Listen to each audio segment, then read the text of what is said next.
dimly lit streets of the small town. The clock on the dashboard read 1:45 a.m. I was looking forward to finishing my shift and heading home for some much-needed rest. This was supposed to be my last delivery for the night, a burger and a Coke to a house at the edge of town. As I approached the address, the house was old and worn, its once white paint now peeling away in long strips. The lawn was overgrown, and the only light came from a flickering street lamp nearby. I parked my car at the curb and glanced around. There was no sign of life in the surrounding houses. I grabbed the bag containing the burger and Coke and made my way to the front door. The wooden steps creaked under my weight, and I hesitated before ringing the doorbell. The chime echoed through the house, but there was no response. I waited a moment, then rang the bell again. Still nothing. "Hello? Delivery," I called out, hoping my voice would carry inside. The silence that followed was unnerving. After about 10 minutes of ringing the doorbell and knocking, I decided it was time to call it a night. Maybe they had fallen asleep or decided not to answer. As I turned to leave, a movement caught my eye.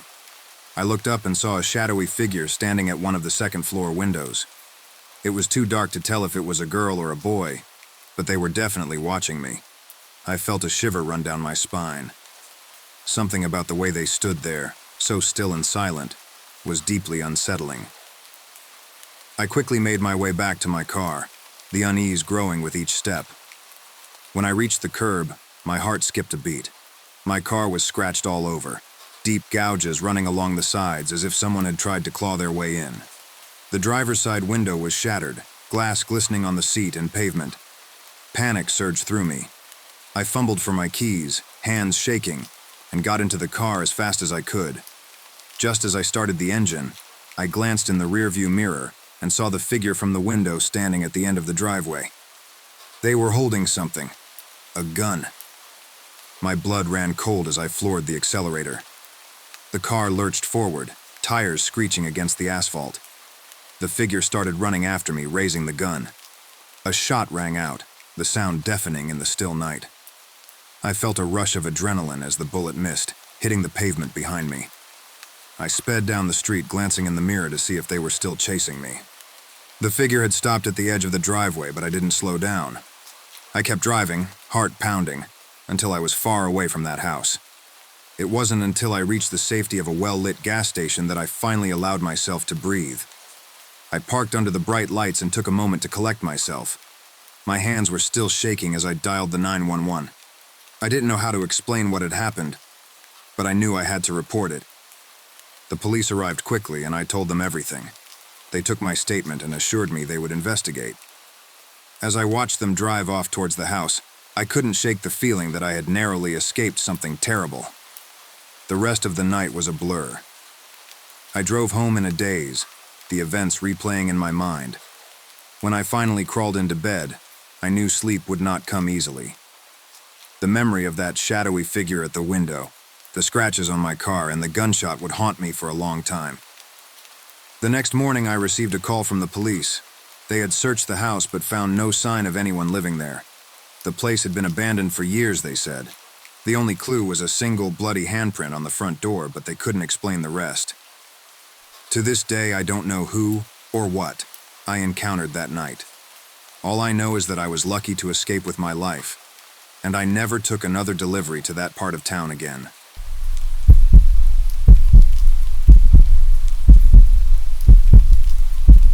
Working the night shift as a pizza delivery guy isn't the most glamorous job, can be tiring, but it pays the bills. The monotony of the job is usually my biggest concern, delivering to the same places, seeing the same faces, night after night. But tonight was different. Tonight I had an order to deliver to an address I had never been to before. It was far out, on the outskirts of town, practically in the middle of nowhere. It was around midnight when the order came in, a large pepperoni pizza and a side of fries. The address was written clearly, but I had never seen it on my route before. Curiosity mixed with a bit of apprehension as I punched the coordinates into my GPS. The directions led me to a narrow, winding road that I didn't recognize. I shrugged off the unease, reasoning that it was probably just a new customer. The ride was long, and the further I went, the darker it got. Streetlights became sparse, then non-existent, and soon I was relying solely on my bike's headlight to see the road ahead. The GPS indicated that I was getting close, but there was no sign of any houses, just endless stretches of woods on either side. I kept going, hoping to spot some sign of civilization. Finally, the GPS chimed, indicating I had reached my destination. I slowed down, looking around, but there was nothing. No house, no lights, just the dense, dark forest. I pulled over to the side of the road and double-checked the address. It was correct, but there was no sign of any house. I turned off my bike and got off, leaving the headlight on to provide some light. I took out my phone and tried calling the number on the order, but there was no signal. Great, just great, I thought. I was miles away from town in the middle of nowhere with no cell service. I cursed under my breath, wondering why I had left the safety of my bike to search for a house that clearly wasn't there.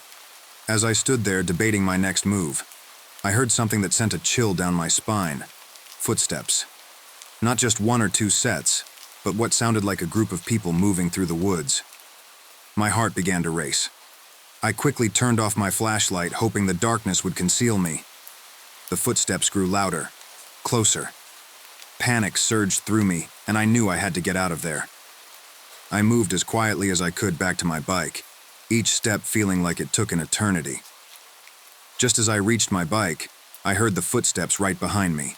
I jumped onto the seat, turned the key, and the engine roared to life. Without looking back, I sped down the road, the headlight cutting through the pitch-black darkness.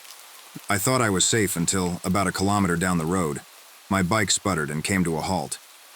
I jumped off and inspected the bike, my heart sinking as I saw the fuel pipe had been slashed. Panic hit me like a ton of bricks. I was stranded, and those footsteps were still haunting my ears. I looked back and saw headlights in the distance, 2 sets of them, getting closer. They were coming for me. I abandoned the bike and ran into the cornfield nearby. The stalks were tall and provided some cover, but it was hard to move through them. Every rustle of the leaves felt like a betrayal, announcing my presence to whoever was out there. My breathing was heavy, and my heart was pounding so loudly I was sure it would give me away. After running for what felt like an eternity, I found a small clearing and crouched down, trying to catch my breath. The sound of the approaching vehicles grew louder, then stopped. I could hear car doors slamming and muffled voices. They were looking for me. I stayed as still and silent as I could, straining to hear any sound of movement. The cornfield was eerily quiet, the only noise coming from the distant rustling of the stalks in the breeze. Then I heard it. Footsteps slow and deliberate moving through the field. My heart raced again as I realized they were getting closer. I knew I couldn't stay where I was. I had to keep moving, had to find a way out. I got up slowly, trying to make as little noise as possible, and started moving deeper into the cornfield. Every step felt like a gamble, every rustle a potential giveaway. Then I heard it, the unmistakable sound of car engines turning on. My heart skipped a beat. I froze, listening intently. The engines revved, and then, to my immense relief, I heard them start to fade away into the distance. They were leaving. Taking a deep breath to calm my racing heart, I knew this was my chance. I had to get back to my bike where my phone was locked in the compartment. Gathering my courage, I made a dash for it, my heart pounding in my chest. Reaching my bike, I quickly grabbed my phone and dialed 911. The dispatcher answered, her calm voice a lifeline in the chaos. "I'm a pizza delivery guy. I was sent to an address that didn't exist, and I was chased through the woods by a group of people. They slashed my bike's fuel line. I'm stranded and I need help." After providing my location, I stayed hidden, waiting anxiously for the police to arrive. When the flashing red and blue lights appeared, relief flooded through me. The officers approached cautiously, and I recounted everything that had happened. "We've had several reports of missing persons and suspicious activity in that area recently," one officer said gravely. As they drove me away to safety, I couldn't shake the fear that lingered in the back of my mind.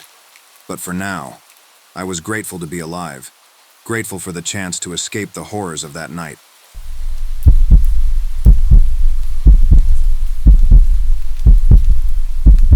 The night had already cast its shroud over the city when I received the call.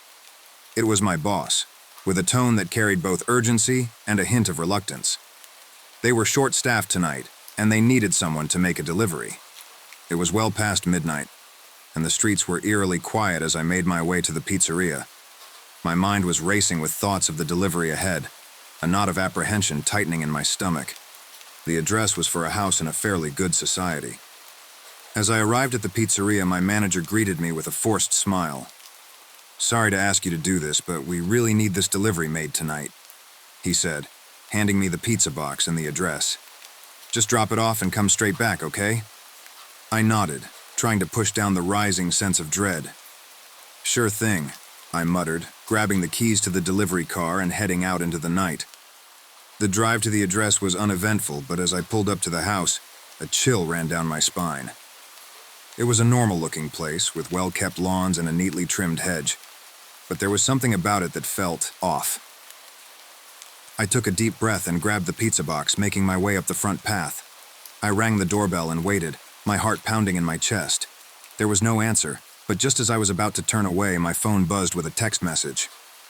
"I can't get up from bed. Could you please come to the bedroom situated at the end of the first floor?" The message sent a chill down my spine. It was strange, unsettling. But it was a cash-on-delivery order, which meant I had to deliver in order to get paid. I hesitated for a moment, then reluctantly stepped inside. The house was quiet, the only sound the faint hum of the air conditioner. I made my way through the hallway, the floorboards creaking beneath my feet. As I reached the staircase, a sense of unease washed over me. I couldn't shake the feeling that something wasn't right. I climbed the stairs slowly, my senses on high alert. The hallway on the first floor was dimly lit, the shadows dancing on the walls. I made my way to the end of the hallway, my heart pounding in my chest. I reached the bedroom door and knocked softly. "Sir, your pizza's here," I called out, my voice trembling slightly. There was no answer, just silence. I hesitated for a moment, then pushed the door open slowly. The room was dark, the only light coming from the moon filtering through the curtains. I stepped inside cautiously, my eyes scanning the room. And then I heard it, the faint sound of whispers coming from the other bedroom. My blood ran cold. If there were other people already in the house, why would the person who ordered the pizza ask me to come to their bedroom? It didn't make sense, and a sense of dread washed over me. I turned to leave, my heart pounding in my chest. I needed to get out of there, to get back to the safety of my car. But as I made my way back down the hallway, a shiver ran down my spine. I could feel eyes on me, watching me from the darkness.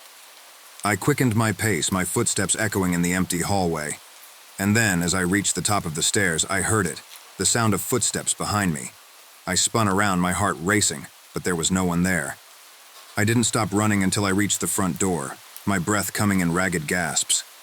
I flung it open and stumbled out into the night, the cool air hitting me like a slap in the face.